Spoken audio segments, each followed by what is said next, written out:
Nice. And we're recording. Oh, thank you everyone for being here. It's very exciting topic today. We have Diana Finch with us talking about her new book, Value Beyond Money.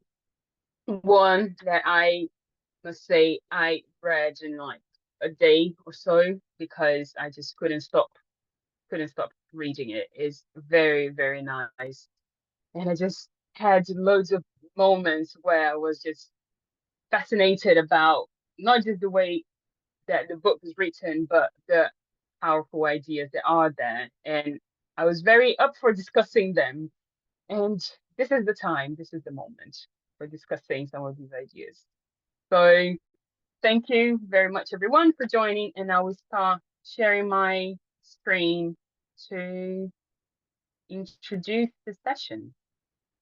So, if you can't hear me too well, or if you have any problems with the presentation. Okay. So before we begin, let's quickly introduce the Bristol Hub, the host space of this session. And this is the Bristol Hub port team. My name is Yasmin. I am the hub representative and part of the port team and your host today. And this is my lovely team in the port team as well. We have Carl here with us. Hannah might join us very soon, and James can't join us unfortunately, but he's a great part of the hub. And this is our partners and associates group. Uh, uh yeah, a group of people that we meet every month to talk about the hub, the ways that we are developing this space for more systems thinking ideas and events and opportunities to develop in Bristol and beyond. And of course, today's event is part of the one of the events that we host, the interviews. And thank you for the DNA group for supporting us as well. And just to let you know, in case you don't know, uh, we are just one hub among all the different location hubs that are in the Systems Innovation Network. And we have also Monterey, Buenos Aires, Lisbon, and all the other ones in this map, and more. There are more hubs, location hubs, let's say. So these are all spaces for having discussion about systems innovation, systems thinking, complexity science in local perspective. But we also have the thematic hubs. I can see some people here joining us from the other thematic hubs that are in the same similar fashions location hubs, but they talk about these ideas in specific themes. So we have design, we have cities, we have organizations, food, environment, and others. So please check them out in the Systems Innovation Network because they are great. And yeah, the topic of the interview today is Value Beyond Money. Talk with Diana Finch, the author of the book. And I will very quickly present Diana, but please, Diana, if you'd like to present yourself as well before you begin your presentation. So Diana's background is in charity leadership and financial management. In 2018, she joined the Bristol Pound as managing director, whilst the currency itself was already in decline. And at the point, Diana spent the next 4 years in post-designing economic interventions that chart a course for the future of alternative currencies. Her book, Value Beyond Money, seeks to bring alternative economic thinking to a mainstream audience. So we're going to hear from her very, very soon. And this is a quick agenda. This 5 minute introduction, and then we are going to hear from Diana's book, and then I'm going to put some questions here, and then I'll open for the wider audience for you to ask your questions as well. And then we're going to have the 5 minutes wrap up and the next what's coming next for the Bristol Hub. Okay. So also before we begin, this session is being recorded. It's going to be available afterwards in the SI Bristol Hub YouTube channel. The chat function is available. So if you have any questions, comments, anything, please put them in the chat that we're going to see them. And just for the better audio experience of this session, if you're not speaking, I would ask you to be on mute, but don't hesitate to raise your hand or unmute yourselves in case you'd like to address any questions or comments. Okay, so that's it for me, and over to Diana. Thank you. Thank you so much, Yasmin. That's great. I'm just going to share my screen.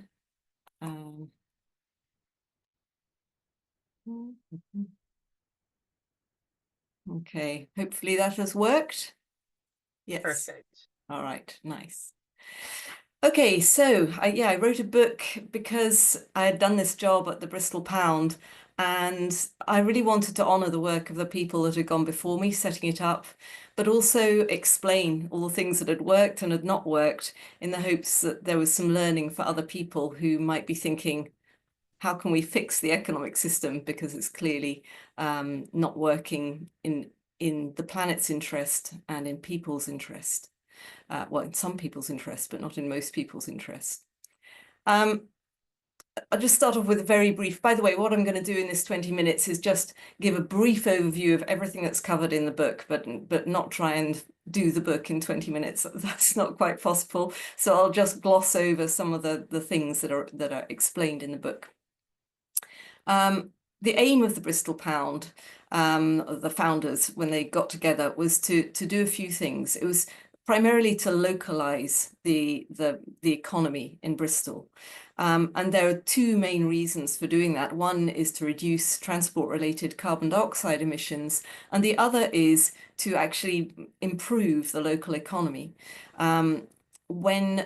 There's often leakage, so when we buy our goods from a big chain of supermarkets, say, only a tiny bit of that money stays in the local economy, and the rest very quickly leaves to global supply chains, head offices, and of course shareholders all around the world. Whereas if you shop at a local shop, probably it's not just the staff, but hopefully there's much more local supply chains, especially if you've got something like the Bristol Pound operating. So that money just sticks to the community much better, and profits that stay with that business are much more likely to be invested in that local economy, and that's the community wealth building idea. The other thing that was supposed to have from the get-go was a mutual credit offering, a credit clearing circle, to reduce small businesses' reliance on banks for overdrafts and things. However, we never got that off the ground, but it was a nice idea, and I do explain all the reasons it didn't work in the book. So the aim, anyway, of the Bristol Pound was that individual members would buy Bristol Pounds, transfer sterling basically, or convert sterling into Bristol Pounds, either the paper money or the digital money on the app, and then they would spend that with the business members, and the business members could only spend it on within that closed loop of other small businesses within the network. And some of it they could also pay back to individual members, maybe as part of their salary. There are some arrows that are not shown here. You could convert back to sterling, especially as a business, you could anyway. So there are some big exit arrows here out of this blue box that are not shown. But for the money that was in there, hopefully it was circulating. In reality, a lot of it was static balances, which is not so good. So what did we achieve? Well, we achieved an awful lot for a little local currency. We had paper and digital money from the get-go. That was a world first. We were able to pay local taxes in the currency. Again, that was a world first. We grew very quickly for a little local currency. Within 3 years, we had something like 600 businesses and 2,000 users of the currency. So, that was all very impressive, and it meant that we got worldwide fame very quickly. We had academics and TV and, just every kind of coverage you can think of all over the world. And, loads of PhDs based on us and everything. Fabulous.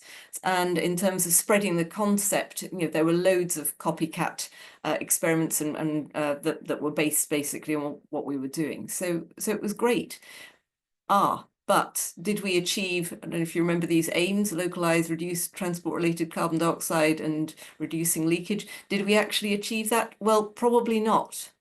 I mean, yeah, this is a picture of the network of businesses circa 19, just skipped a century, circa 2016. Actually, yeah, I think it is 2016. But some of those connections may have existed before the Bristol Pound came along and made them visible. That's one thing. But the other thing is that even with all that connection, was it really saving carbon dioxide emissions? Well, when 0.02% of the population are doing something very occasionally with some of their spare spending money, it's not really going to be enough to shift the dial. You imagine, this is the economy of Bristol, and this tiny pinprick here was the Bristol Pound. That's not going to be enough to shift any dials, either on localization or in terms of macro figures that you could measure. So that's why I say we didn't really achieve any of the aims. And I guess the real question was, why did we only attract 0.02% of the population to do it? It was 0.2% joined up, and then 1 in 10 of those actually used it. So, it's very low usage. And basically, there were two problems with the Bristol Pound. One was the fact that we were Marmite, and the other was that we were a hair shirt. That there is a picture of a pilgrim in a hair shirt that I managed to find online under a Creative Commons license. And by Marmite, Marmite is something that you love it or hate it. It's a UK expression. Marmite is a bit like Vegemite if you don't know Marmite as a UK brand. It's a savoury spread to go on bread and toast. And yeah, some people love it and some people hate it. And that's basically was the problem with the Bristol Pound. We sold it on its ideology. We said, we're here to localize. If you believe in localization, come and join us. And so some people were like, wow, that's amazing. Yeah, we believe in localization, and they loved it. And everyone else was like, you what now? Yeah. Yeah.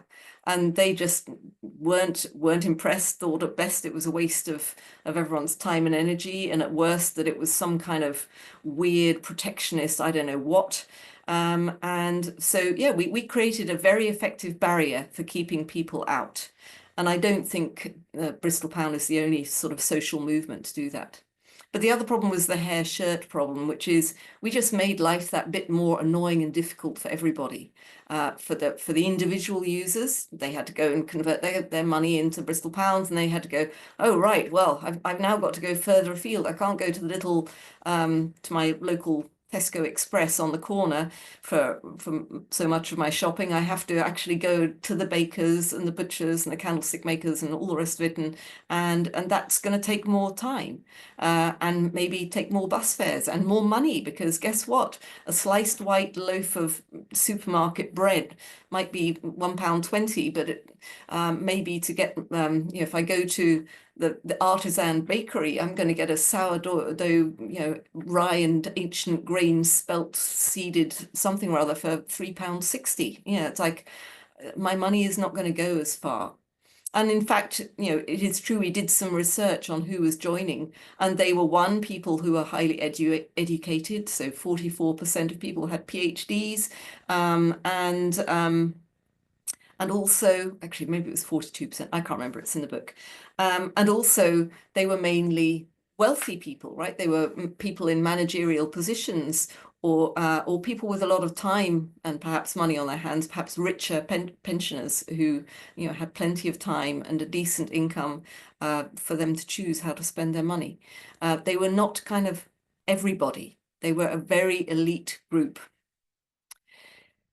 So when we came to think, what do we do next? Like with Bristol Pound clearly not working because we could not grow to the kind of size where it was going to become self-sufficient in its own right as a business. We started thinking, okay, what do we do differently when we're thinking about what we do next?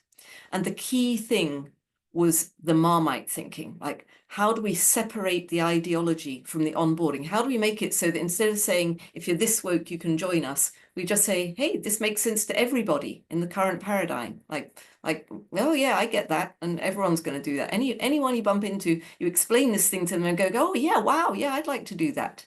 How do we make it like that? So we needed a value proposition that works for people within the current paradigm so that they don't have to have an ideological implant, before they join up. And that way we can operate at scale. And then once we've got people using the platform at scale, then we try and do the thing we're really wanting to do. But we don't shout about it. We don't say, hey, we all think you ought to be doing this. We just say, hey, by the way, we've got this little game thing that you can try out, and just make it look fun and interesting. And that way we would be taking people who are currently, they've joined here and they haven't done this ideological leap. They're joining here and we're taking them on a little journey of experiential learning through trying out some of the little games that we have on the platform. And then with a lot of people doing those little steps, that actually creates impact. Arguably with Bristol Pound, we didn't create impact because we only had the already woke people who could jump up there. And then they didn't even do anything different. They were already shopping at local shops. So they just carried on doing the same thing. Maybe they shopped slightly more at local shops, but not much evidence of that. Whereas if we got everybody to do, well, lots of people to do a little thing, that would actually be creating impact. So what was this amazing idea, these two bits? So the first bit was the mainstream idea, like this was the thing that would actually work and onboard people at scale.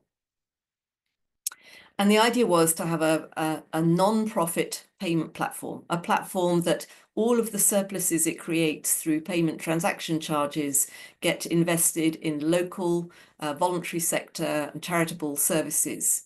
And we thought this would work well with businesses, and we thought it would work well with the local authorities, because local authorities, certainly in the UK, are all stony broke and they can no longer afford to pay for a lot of the vital services that they're supposed to create, meaning that the voluntary sector is being relied on more and more to pick up the pieces. And people are well aware that their local services are under threat. So yeah, the shops were keen to do this thing, like, oh yes, raise money for local charities and local voluntary sector organizations. That's a great thing to do, and it'll make us look like we really care about the local community.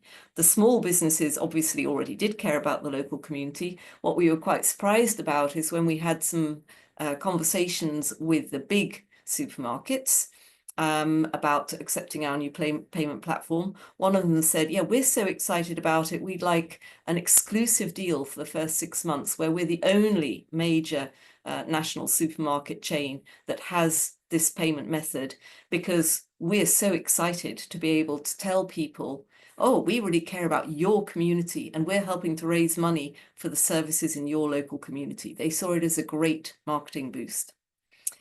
So how would it even make money? I'm sure you're wondering. Basically, at the moment, if you go to a shop and you pay with your phone or card, the money has got to leave your bank and get to whatever bank the shop or cafe or whatever it is you're going to is at, right? And the way that these two completely different bank accounts are linked is via a load of third-party service providers and tech providers. You've got the card issuers, you've got the issuers and the tech behind all these little payment terminals, and also a load of clearing houses and whatever that have to happen in between the two. But if instead we have a model which is I mean, to explain this, it's a bit like the old, PayPal. PayPal was the first company to do this, and as you might know, they made loads and loads of money, so much money that Elon Musk had, was able to set up SpaceX and Tesla and all other things. Anyway, same basic model that you have the customers, the people and the businesses on the same platform. They've all just got accounts on your platform. And when they want to pay each other, you're just moving the money from one account to the other. The tech is not costly because you're not having to pay for any of these providers. Basically, once you've set up that system, it's a journal entry on your platform, and that's it. So the costs are very, very slim. And then, and by the way, if you're wondering how much, well, this was a figure that we worked out, £60 million in about 2019, before COVID hit. And that was looking at the value of transaction charges for card-based payments every year in Bristol. We estimated that a number of different ways using different kinds of data, but it's somewhere between 40 and 90 million pounds that in 2019. I can only imagine it's gone up. And we thought, wow, well, if we got 10%, let's say, of people in Bristol using this payment platform, that's £6 million, maybe knock off £1 million because it'll cost a bit to set up and to keep going. But that's still £5 million for social projects and environmental projects in the city. And we thought that was pretty good. That's actually more money than at that point that the main local funding organisation, Quartet Community Foundation, it's more than it hands out in grants to charitable sector organisations in Bristol every year. So it seemed like, this could work. So what about the other bit, the kind of behaviour change game? And we were thinking about this as a Fitbit, but instead of covering just your steps or whatever, this is a Fitbit for your social and environmental impact. And another thing that was slightly different, whereas with your Fitbit, maybe you've got a few friends where you go, hey, you won't believe what I did today. I did 20,000 steps, amazing, and you all high five each other, great. But that data is not really shared. We can't say how many people in Bristol are have done their 10,000 steps today. And we were thinking if we could add that extra storytelling on there with amalgamated data, that could be very powerful. And so here's for example of one of the game ideas that we had, and this is one of gazillions, but I can't possibly go through them all in this little talk. Just checking the time. So the idea for this game would be that we would give people a universal basic income of thanks tokens every day, maybe top them up to 10 tokens a day or something. And so there's two parts to the game. Part of the game is, if I'm the protagonist, if you like, I'm thinking, oh yeah, I want to thank people. I want to show that I recognized nice things that people have done for me. And it might be individuals doing nice things, or it might just be, I just want to give a token to the people of Bristol. I don't know who, but some kind person helped me when I was crossing the road and my bag split. Some kind person gave me a lift when my car broke down, whatever it is, and you don't know who it is to actually thank them. And then if you receive a coin as a thank you, first thing to note is it's changed colour. Once it's changed colour, once it's a received thing, it's no longer a potential thanks. It's actually marking a specific kind event. So by counting these tokens, across Bristol that have been converted or, passed on to someone, we have a kind of like, wow, there are this many favors that people are recognizing and are grateful for. And this is a fantastic metric of social cohesion and helps us to understand that we're not an island. Oh, I've paid my taxes. I don't give a toss about anyone else. It's like, actually, no, we're a community. We are all reliant on each other and we can all make a difference to the feeling of the community. And as well, we can use, if these are kind of digital tokens, we can have things like degradation over time.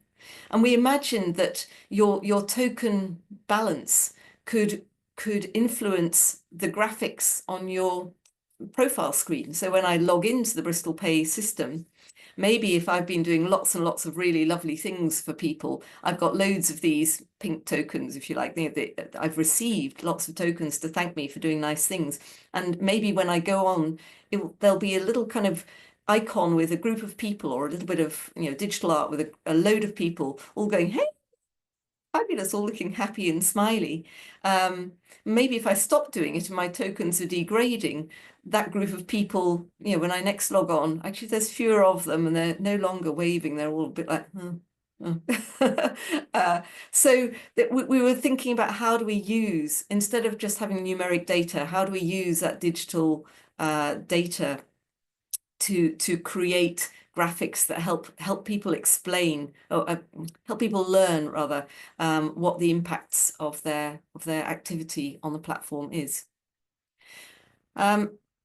And a key piece of thinking behind changing behaviours, I came across a guy called Andrew Darnton, and he developed something called the individual social material, or the ISM model of behaviour change. What's been shown many times is that nudge economics don't really work. They might work in the short term for fairly simple behavior changes, but even then often only temporarily. To really change our deep behavior, actually there's another slide I wish I'd put in, which I didn't. Imagine an iceberg, and the top of the iceberg is the behavior that we all do, and underneath the behavior are the kind of, well, the systems of, and right down at the core of it is the kind of beliefs that underpin the behavior that we're doing, right? And that's really what the individual social material thing is saying, that yeah, a bit of our behavior is things like the law. So for example, we changed the law to ban smoking in pubs and indoor settings and things in the UK and in many places in the world. And that was a material change in terms of suddenly you couldn't do this. If you did it, you were going to end up in court and go to jail or have to pay a fine or something. But in the absence of that, and for many of the things that we had games around, like shorter showers or giving car-free days, or I don't know, turning over part of your garden from paving or neat lawn to rewilding. These are the sorts of ideas that we were trying to get people to catch on and play with and do something different with. And we're not going to achieve that through legislation, because it's not like, well, it was hard enough getting the law changed, I think, with tobacco companies putting pressure on governments. But there was a clear reason, which was, health services were creaking. So yeah, there was a good reason to try and do it. There's less of a clear reason, and many other commercial players who are going to try and stop governments from saying from doing things like don't use Roundup in your garden. That's going to be a much harder piece of legislation. So we need to find some other soft ways of influencing behavior change, and these need to focus on the individual and the social. And just to give you an idea, so for example, giving up Coke would be a great idea, right? If we all gave up Coke and other fizzy drinks, just in the interest of impartiality, one lot less use of water to create all these, and a lot less plastic packaging, a lot less type 2 diabetes and obesity, and the environmental and social and human health gains would be huge. But how am I going to give up buying Coca-Cola? Like looking at the individual thing, I go out, I forget a water bottle, I go into a shop. Well, I could buy some healthy water, but right next to it is this attractive thing of Coke, and I'm thinking, oh, I'm quite tired actually. Maybe what I need, remembering the marketing, oh yeah, if I have a Coke, I'll suddenly feel all pepped up, and I love the flavor, and it'll be great. Oh, I'll buy a Coke, right? And in terms of the social, like I'm fairly confident that if I go out with my Coke and I'm drinking it with a friend, my friends aren't going to go, what are you doing drinking that stuff? Like, have you not thought about, a lot needs to change for me not to buy the Coke. I need to be thinking, I'm going to steer well clear of that Coke. One, I know that they are just sapping my money. Two, I know that it's really bad for me. And whilst it might make me feel good for 5 minutes, it's going to affect my long-term health. It's going to affect my sleep tonight. I'm going to have a crashing headache in an hour or two, or I might do. And also socially, I need to be thinking, my God, I can't let anyone see that I'm drinking this Coke. It's so embarrassing, right? I mean, they're all going to be thinking, what? But this is so bad for health. Do you not care about the National Health Service? Do you not care about the fact that you're draining the system? Don't you care about all the plastic packaging? Don't you care that Coca-Cola is just making the rivers run dry because it's extracting so much water? It's like, what are you thinking, Diana? You can't buy this stuff. It's just not okay to do it. And that's what we need to be thinking if we're going to stop me buying Coke. And if we all stop buying Coke tomorrow, guess what? That would be a huge impact. Coca-Cola would go bust. We all go, we look at the economy around us and shake our heads in despair and think, well, yeah, but what can I do? The answer is there's so much we can do. My God, if we all just gave up cocoa tomorrow, that would be such a huge impact. It's a tiny thing, right, for us each to do, but hugely difficult when we consider it through the ISM behavior model. And the other thing I'd like to say is even if I individually change my things, it's like, is that going to get other people on board? And the problem is that with our social media as it currently is, if I post something like this, you can imagine what the underneath I'm going to have 684 replies within half an hour going, I saw you eat a hamburger, I saw you get in the car every day to take your kids to school, what are you talking about?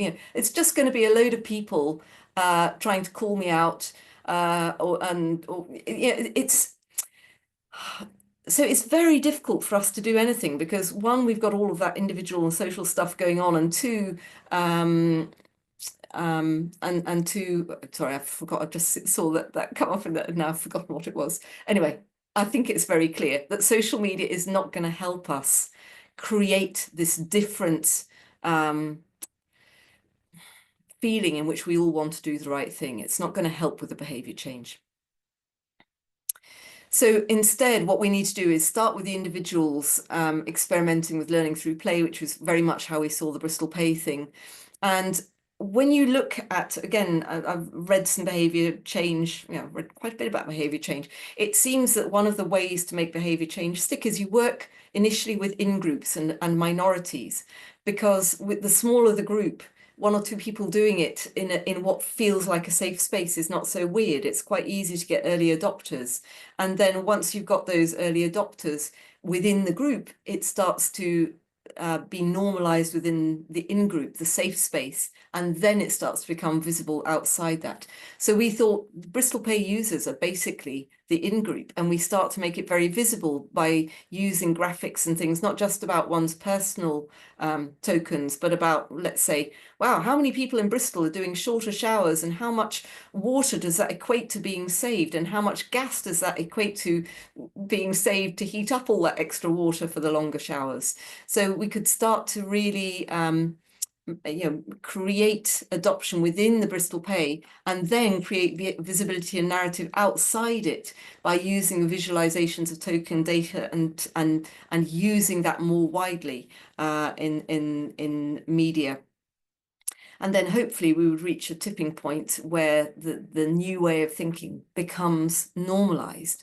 And much easier for people who aren't even using Bristol Pay to go, oh yeah, I've noticed everyone's rewilding their garden. I think I'll do that. Do you know, I'm just going to dig up the lawn, and it can just look messy, and I don't mind. It'll be fine. Just moving towards the end, because I know really I've got to leave some time, but so I'll rattle through these. Money is a sort of token, but it's a token specifically for markets. It's to enable the exchange of goods and services for a token that represents financial value, and it only represents financial value. It doesn't represent any real value. Real values are not fungible. Things like world peace, which we don't have much of, that's a thing of real value. Clean air, clean water, biodiversity, these are things of real value, and we cannot account for them in money. What we do need is currencies. I'm using this word here, devised by Art Brock, to explain this idea of a token which helps you see a flow of value or creation of value. And we saw the points in the Bristol Pay system very much as currencies within these different sorts of games. And it's not just me saying this. Sapata Dasgupta did a report for the UK government, which was published in January 2021. And basically, it was called The Economics of Biodiversity. And his conclusion was, nobody's doing the bookkeeping for planet Earth. Nobody is keeping a register of, hang on, what have we taken out? What do we put into the environment? What is actually going on? What is the loss of? There are different data sets here and there, but they're not collated in some way where we are really able to say, yep, we're all aware of what the bookkeeping is. What's the asset register like for planet Earth? And, Kate Raworth, thank goodness, has explained that, the aim of the economy should not just be to grow and grow and grow. Sadly, with market, with, a capitalist system, that's the only way it can work. Not that it does work, but it's reliant on constant growth. What she says is, look, we shouldn't be focusing on growth. We should be thinking about how do we fix this problem? How do we keep the economy so that everybody's needs are being met and there's nobody in the middle here, and so that the planetary boundaries are not being exceeded, which they are in many cases. We need to be in the sweet zone, in the donut. And so we need to be keeping an eye on these other capitals, not just finance. We need to be thinking about social and human well-being. We need to be thinking, no one is measuring this. We do measure knowledge a bit with kind of school exams, but we're not really measuring adaptability and creativity across our populations. And that's vital if we're going to think our way out of the current meta or poly crisis, or whatever you like to call it, that we're in. Biodiversity and soil health, pollution, anyway, and manufactured items, circular economy, right? We need to, at the moment in our system, the only thing that matters is making something new. That's when it hits GDP. It being reused, well, that's just a waste. What we want is them to throw it away as quickly as possible and buy a new one to hit GDP again. Whereas what the planet needs is for us to be using each manufactured thing for as long as possible, mending it, caring for it, and blah, blah, blah. And so we had, again, token games, which are in the book, about trying to encourage that. And if you think about our market system, it's basically become a governance system for planet Earth. It's money that determines who can do what. And there aren't really any enforceable rules that, if you're rich enough, you can break every rule. And whilst we are doing our best, we develop SDGs and all the rest of it, and carbon trading, but basically they aren't having much of an impact. Everything is still going to hell in a handbasket. Everyone has to extract value to survive. That is the basis of the market system.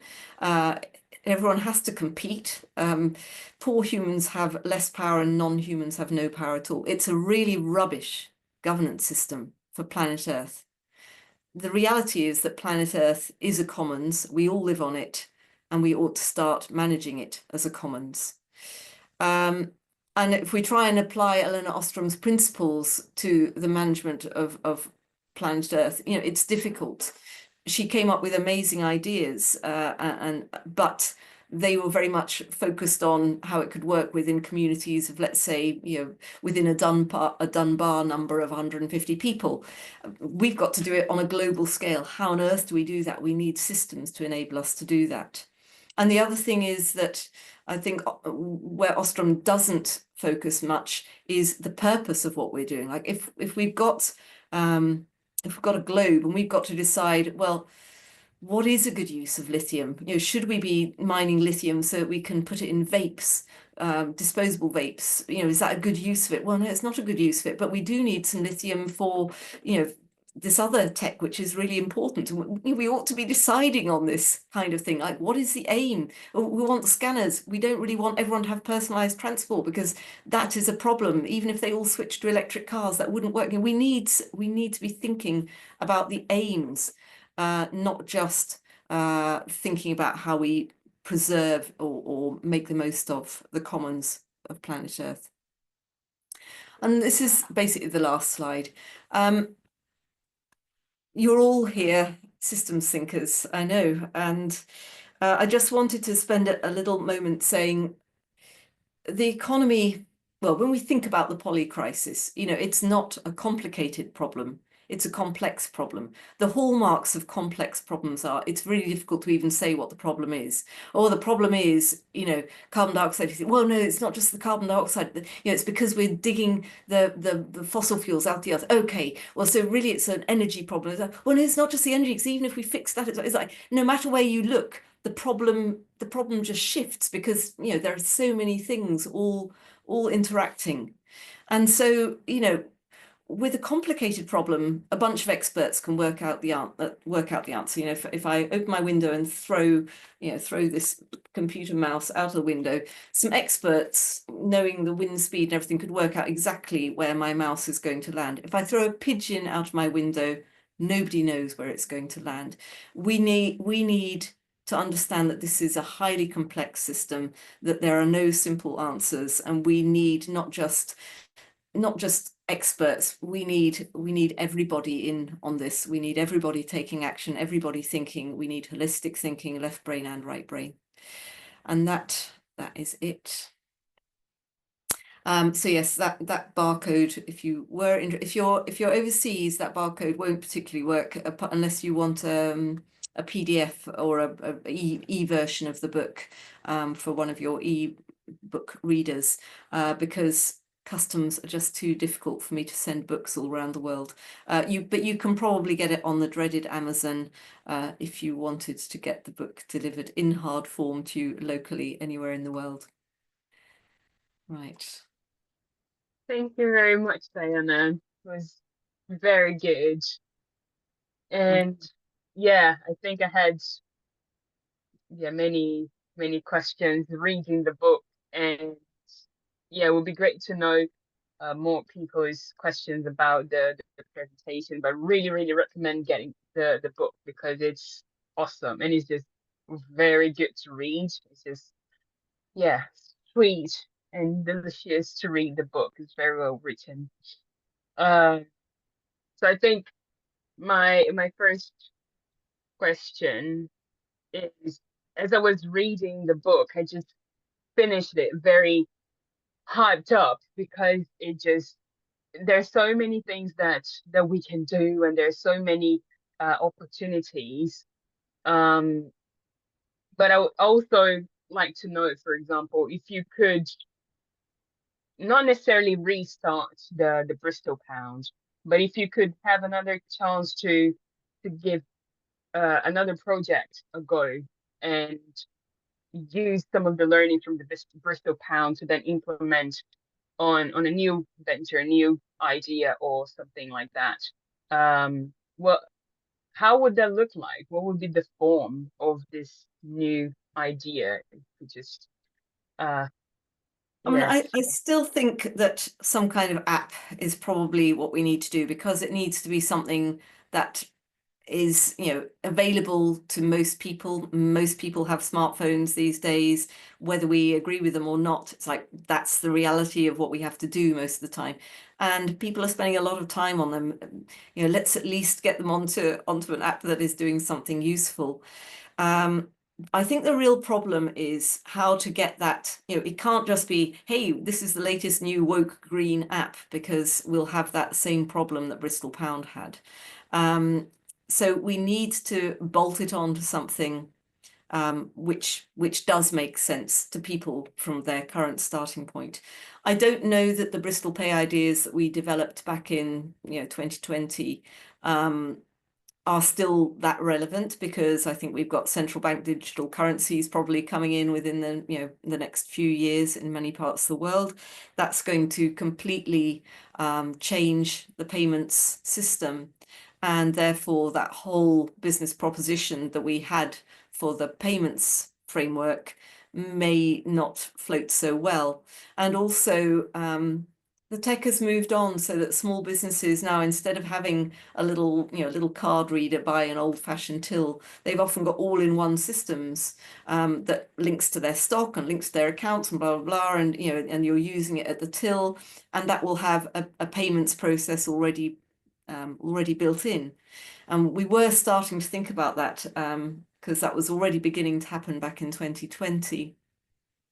And we were just thinking, wow, so let's say that, we went to the top 20 providers of those sorts of shop-based systems, and we'd have to get each one of those to say, oh, and could you also put in this payment app, this payment pathway?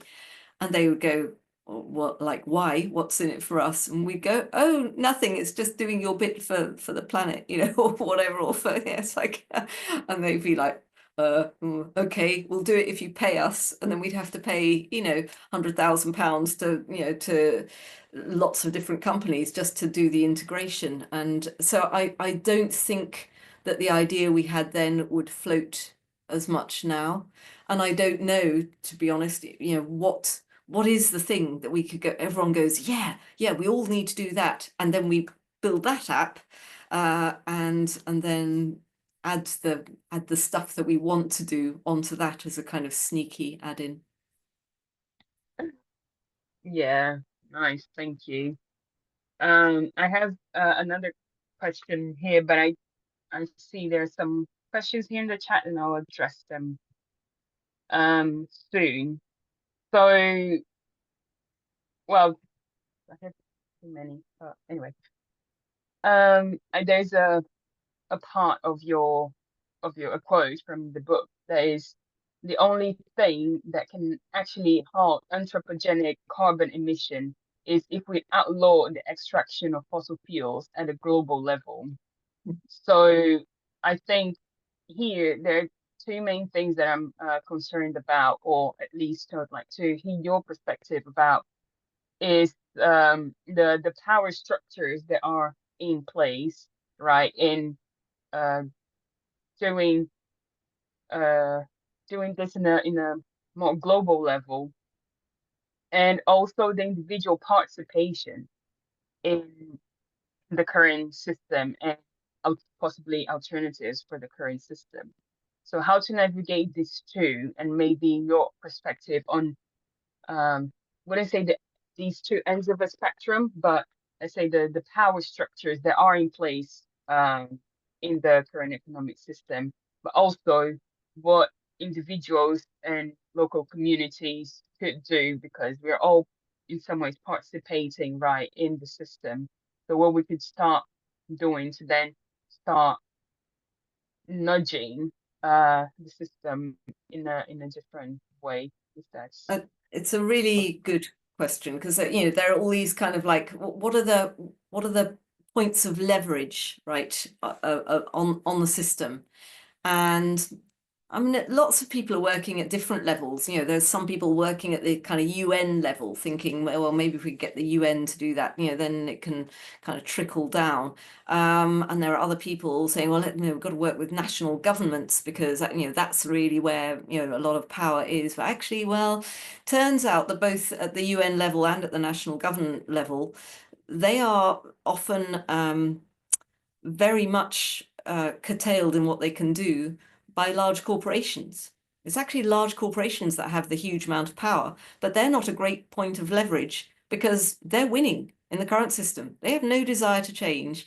And I mean, there are people like Donnie McClurkin from the Post-Growth Institute doing amazing work, trying to get big global corporates to buy back their shares so that they no longer have to create profit for shareholders, so that they can instead become more mission focused. But they still basically are competitive, want to be the biggest and the best, and they'll want to create more widgets next year. That it's very difficult. It's sort of so ingrained in that business thinking that I can't quite see that that's going to be. But I'm really happy that Donnie McClurkin is trying to work at that level. Then there's local authorities. Well, they don't really have much power because they're very much influenced by what national government says they can do. And anyway, they have no money and no resources generally, and are really struggling. And so then you get down to community groups and individuals. And actually, I think that's where all the power is. And yet we are constantly feeling like we have no power at all. But as the point I made with the Coca-Cola experiment, if we all gave up Coca-Cola, can't even say it, tomorrow, Coca-Cola goes bust. If we think about the entire economic system, we all, I don't know, jumping in our cars and going in airplanes, blah, blah, eating fast food, whatever, all of this stuff, like it's all just a sum total of individual choices.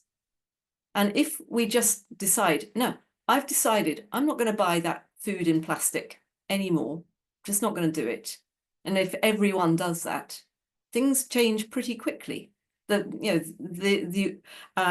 Either those organizations, those big companies go bust, or they think, okay, they are demanding something different. We all have to do something different. I mean, the other thing that I think, and this is maybe the bleak thing, is if we don't do this individually and change things and force the parts higher up to change, but by that, the sum of our individual actions, if we don't do it, then we are choosing for the continuation of the current path, which leads to an uninhabitable Earth. The wiping out, it may not wipe it out completely, because there would be a point at which enough human beings and other animals and whatever had died, and enough of our tech had, as a result of that, fall into disuse, that we wouldn't be putting so much stuff, so at some point Gaia, if you like, would re-establish a new equilibrium, but my God, it's going to be bloody painful for huge swathes of humanity and nature. So it'll happen one way or the other. Things will will regain equilibrium. I would rather we try to use our personal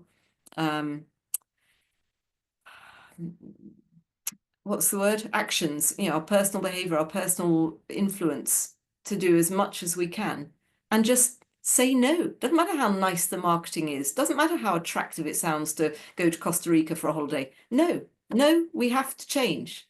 It's not pleasant. I wrote a piece recently for the Network of Wellbeing for their degrowth page. They turned it down. They said, "Oh, Diana, what you've written here is very unpalatable. You've said that people actually have to change things, and couldn't you just write that they should join a local group and write to their MP?" And they wanted me to change the article. And I just said, I'm not changing the article. What you're suggesting is not the solution. And I'm not prepared to sell out and soften the important message that I think we need to get across to people, just because you think, oh yes, but it's a bit unpalatable and no one's going to, okay, maybe no one's going to read my book, maybe, but I'd rather at least not associate my name with platitudes and, oh, well, this is nice to hear. Oh yes, well, we'll write that because that's all right. Anyway, Yeah. sorry, I think I went off on one then. No, it's good. And yeah, that reminds me of the graphic that you were showing, right? That the when it comes to individual change, right, and then the social and then the material, but when the drive is within the individual, right, then it um establishes itself for longer, because we're doing that for ourselves, not just for others, but for you know regulations that are not allowing us to continue, but we're doing that because we understand to be the right move for ourselves, and that is a longer term way to participate in whichever system, right? Than just from an external um, boundary, uh, in in yeah in a specific context. So that's very very interesting. I'm going to get to some questions here in the chat. From Simona. Would be good or even possible to use ex-community currencies now evolved into community tokens to account on different forms of capital, following the meta-integral model, like another application, maybe applied even in NGOs or charities to account for the impact. I mean, I think that's right. I think what we do need, we need, people have tried to do triple bottom line reporting and accounting for a long time, but I'm imagining a load of currencies in art rock terms, looking at different sorts of social and human and natural values, and somehow or other then being able to say, okay, for example, this is their bottom line on financial tokens, this is their bottom line on social, how much social impact, has it been positive or negative, just like finances can be positive or negative, this is the same, and the same on environmental. And then that businesses not doing that would basically be, well, they'd be sanctioned, they'd be closed down. It's like, nope, you filed these kinds of accounts 2 years in a row, you can't operate anymore. Brilliant, like this is the kind of stuff that we need to be thinking about. So not just for NGOs, but I think it's got to be across the board that we start to develop real ways of accounting, and then Zapata Dasgupta approach would be like, how do we do that bookkeeping for planet Earth? And that means some kind of token to account for that, and that being mandatory across the board, just like money is. Nice. Accountability is it's a good word. Yeah. There's a question from Saba. I'm wondering how many steps it took before the currency/money exited the local community, if it ever did. At some point, banks, funds, and stocks come into play, or just global supply chains do. Yeah, exactly. I mean, that was the real problem with the idea of localization, which again I do talk about in a book. The reality is if I am buying Coca-Cola and I buy it from a local shop, like okay, the little bit which is profit is staying here in Bristol, but the Coca-Cola is still made I don't know where, and the profits are still going to Coca-Cola Inc. or wherever, they're probably American. So yeah, and in fact even if I'm buying the best organically grown coffee, guess what? We don't grow coffee in Bristol. So yeah, it's I agree on both a financial and on a commodity level. The idea of localization is a little bit half-baked, if I'm honest. I mean, to do proper localization, like bioregionally, let us live completely within our bioregion. Absolutely, that's what we need to do. But that is, that's a very different thing to just a localization currency. Yes. Yeah, in this pursuit of localization, I discovered celeriac, buying from the local from the local growers, and yeah, that was an intense experience, I must say. But it's always good to explore the local markets and the local ways of doing things, right? So that's very important. Also from Saba, have you explored the scalability of something like this? Yeah, I mean, the aim was that this was very scalable because we would have the CityPay EMI, Electronic Money Institute regulated financial platform for the, if we're looking at the Bristol Pay CityPay model, and that you could have implementations of that basically all over the world. So that felt highly scalable in terms of the games, whilst the infrastructure would again be kind of, the platform would be global, it would be very locally adaptable and bespokeable, so that you could be deciding locally, oh, we want a token for short showers, or we want a token for rewilding our gardens, or whatever it is. And I think the blockchain, if we were to do the tokens on a blockchain, there are energy problems around that. However, there are different sorts of blockchain, and they're not all as bad as each other. And equally, there are other things like holochain that, any day now would be another kind of solution that are not nearly as power heavy. And the whole point, is that those are supposed to be very scalable systems. I don't know, if I'm honest. Because this is the other thing I think about, right? Ideally, ideally we wouldn't all be based on digital tech, which, actually, if we go back to that doomsday scenario where, that I think about quite a lot, where things gradually are collapsing, and supply chains are collapsing, and, because it's going to be a rather chaotic collapse, I suspect, and it's already happening in little bits around the edges, called pandemics and wars and weird weather events, unlikely, once in 100 years stuff happening every year or two. Things are breaking down, and at the moment, most of us can ignore it most of the time, but that won't be the case forever.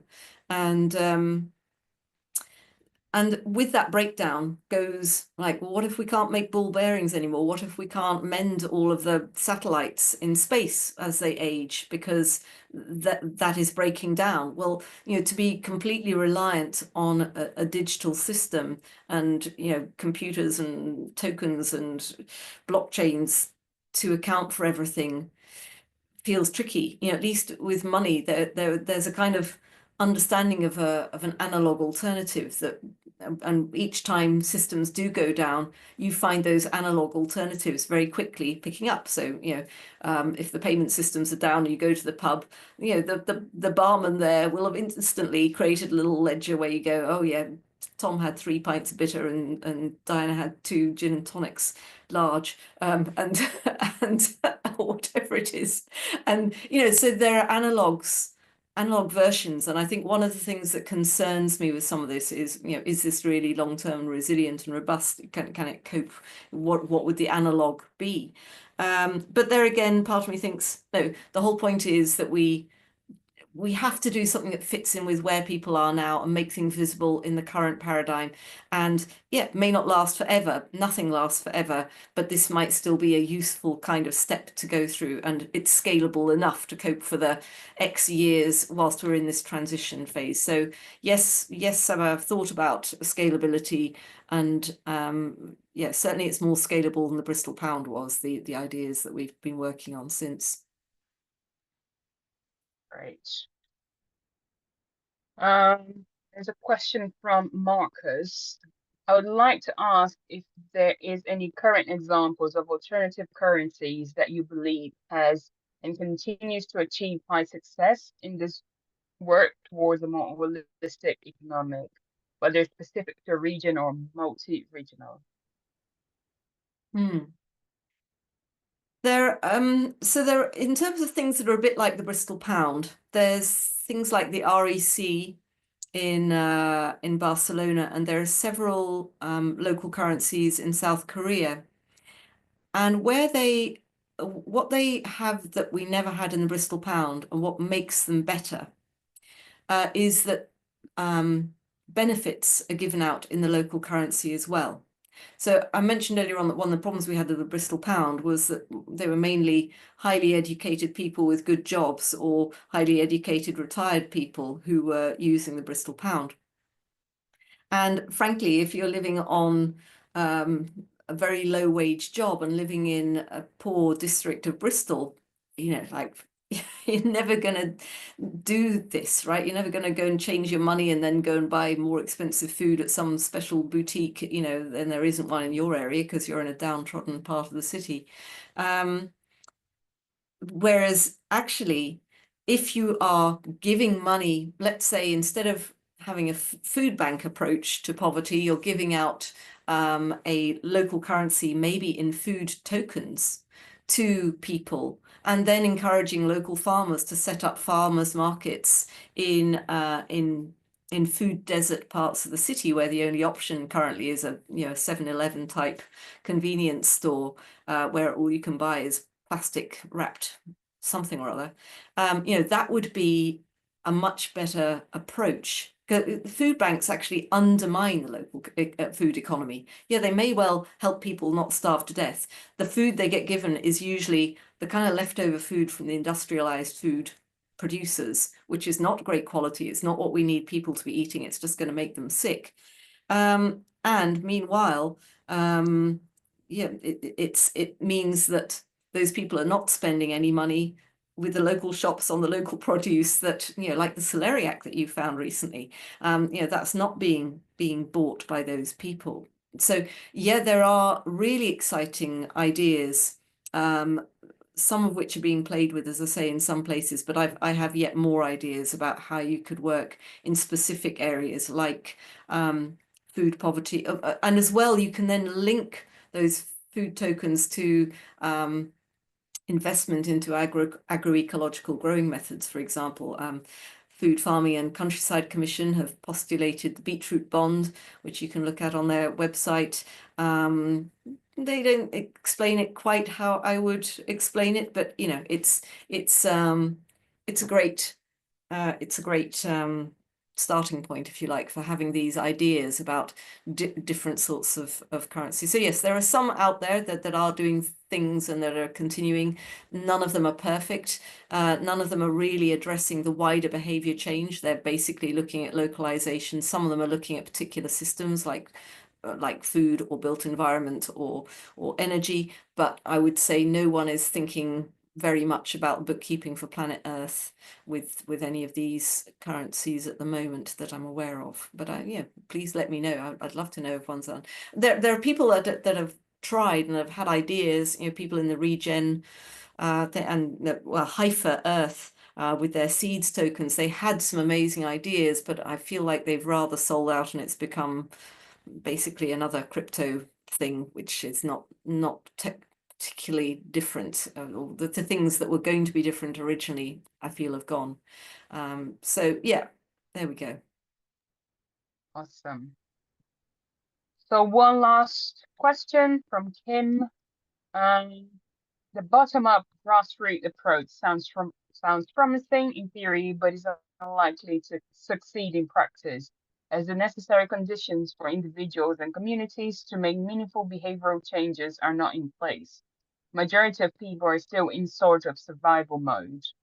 What are your thoughts on an alternative strategy that prioritizes interventions aimed at changing the conditions and values structures to sustain the current paradigm? So that's exactly why I'm saying the ISM model of behavior change, because that is attacking or not attacking, but the focus is on that individual and social paradigm change. And if you start to think differently, then instead of going, oh yeah, but I've got to have my Netflix, I've got to have my smartphone, I've got to, like, I can't live without pizza once a week, instead of like, well, of course we've got to go on foreign holiday. And the kids are saying we need Nike trainers, we need, and it feels like survival mode, right? But actually, a lot of the things that we think are part of that survival mode are stuff that we're being manipulated to do, really, by a load, by how we've been programmed and socialized by the current market economic system.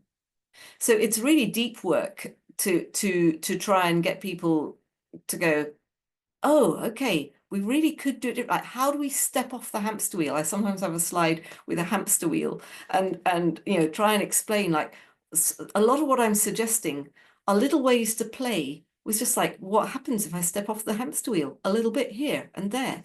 And how could I just slow down the hamster wheel? Because then maybe I would need to earn less money and I would be spending less money. And that would mean I wouldn't need to work 5 days a week. I could work 4 days a week. And maybe then I could have more time to cook more of my own meals. And I wouldn't need to buy so many of those. It can become, it's not easy for us to step off completely. If we just tried to step off completely, it's like, oh, I've got no money coming in, I can't pay my bills, I'll go bust. But I think there is a kind of throughtopia. There is a way of us gradually thinking, okay, I know I can't step off completely, but there are things we can all do. And if with something like the Bristol Pay system, we can share and collaborate around like, hey, these are the ideas we could be trying, and let's celebrate how many people are trying to do this and make it normal for people to go, no, I'm not buying that Coca-Cola. I've decided enough. Like all they're doing is ruining my health and ruining the planet and getting rich. Like, forget it. I'm not going to drink that crap anymore. Like somehow or other, that's the level we've got to be changing, that we've got to be working. We can't expect people to have an ideological, we have to help them shift at a deep personal identity, social identity level, and normalize different ways of thinking, so that they're no longer, so that they are thinking, oh shit, everyone's looking at me because I'm drinking Coke, or everyone's looking at me because I'm driving a car and I'm a bit of a social pariah for driving a car. I should be on the bus. It's like there's a lot, and yeah, it's difficult because as we're playing the game of the current system, it's very difficult to step off the hamster wheel. But we have to find the cracks, right? And we have to operate in those cracks and gradually extricate ourselves as much as possible. And that then starts to look like planned degrowth, right? Awesome. Thank you, Diana. I see your hands up, Kim. I will just quickly, because I know some people have other things to do, just quickly wrap up the session. And if you can stay maybe 5 more minutes afterwards, then we can address that for the ones that need to go at the moment, if that's okay. So just nothing too difficult but for the end of the session. But yeah, just to first acknowledge Diana's yeah, thank you very much for being here, for writing the book, for putting these ideas out there, and to make the effort to bring this conversation to a way that everyone can understand and participate, right, in the conversation. I think there's still a lot of barriers for us to discuss, what is the economic system and all that. It's more than just money and finances, right? It's a lot bigger than that. So I think your book does a great job at bringing this conversation to a level that everyone can participate. And yeah, very happy and honored to have you here in our session. And yeah, it's a joy to read the book as well. Well, it was a huge honor to be invited, so thank you. No worries. And yeah, just to let you know, the Bristol Hub has other events coming up. So we have the Systems Cultivator. There's more about what's happening there, but essentially is a space for us to discuss ideas about systems and in practice with a cohort of local systems changers and thinkers. So here is the QR code in case you are interested. You can express your interest here. It is going to run from April to July. And we also have another interview coming up in June, Everyday Habits for Transforming Systems, a talk with Adam Kahane. And also the QR code is here, but all the information is on the Bristol Hub website. So feel free to join us there, which has another QR code here. But it's also in the SI network platform, Bristol Hub. Okay. So thank you very much, everyone, for being here. And yeah, whoever needs to go, please feel free to do so, but we can stay a couple more minutes to address some other pressing issues, if that's okay with you, Diana. Maybe 5 more minutes and we can wrap up. Cool. So, Kim, would you like to come and share your question? Yeah, sure. Thanks, Diana. Very interesting talk and really, interesting, fascinating use case. And I think, something of this model will probably scale in the future, something like this. But I just wanted to follow up a little bit on my question there, because I completely get that. I mean, this this change coming from, you know, inside, and we work on this behavior change. But my point with the question was that the conditions that for people to actually make those changes that they're talking about, you know, instead of deciding to buy that Coke or whatever it might be, I feel like it's too much to ask people to actually do it within the current conditions. And I feel it's not very likely it will happen. Yes, to some degree, yes, it will. But you know, so that's what I meant with, you know, what about, you know, trying to focus more on the conditions and the things that are contributing to people making these choices that are not really aligned with their best, you know, interest in the long term. If that makes sense. It does make absolute sense, Kim.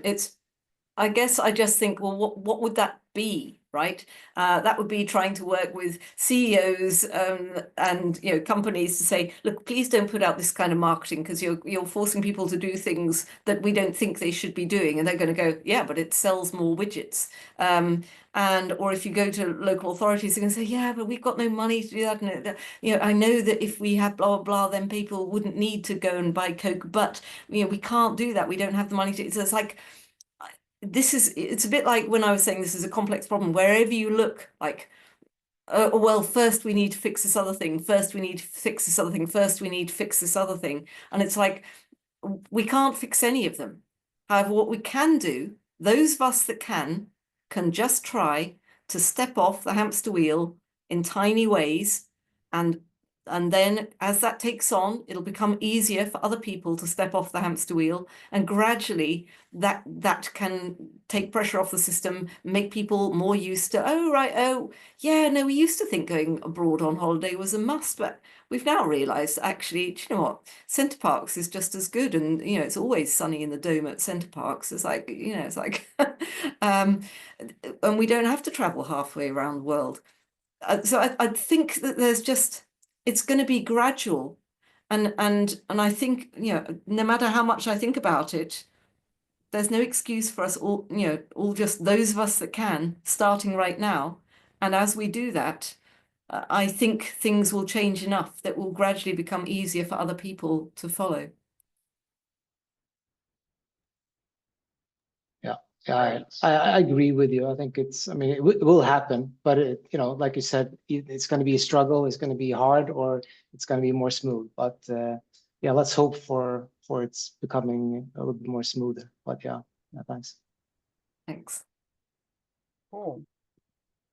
So, any last very, very quick questions before we Can I go? just respond to Saba? Saba has said policy, and I get that. Yeah, you can try and get governments to change policy, but actually they then get sued by the CEOs of the big corporates, and local authorities can't change their policy because the national won't let them.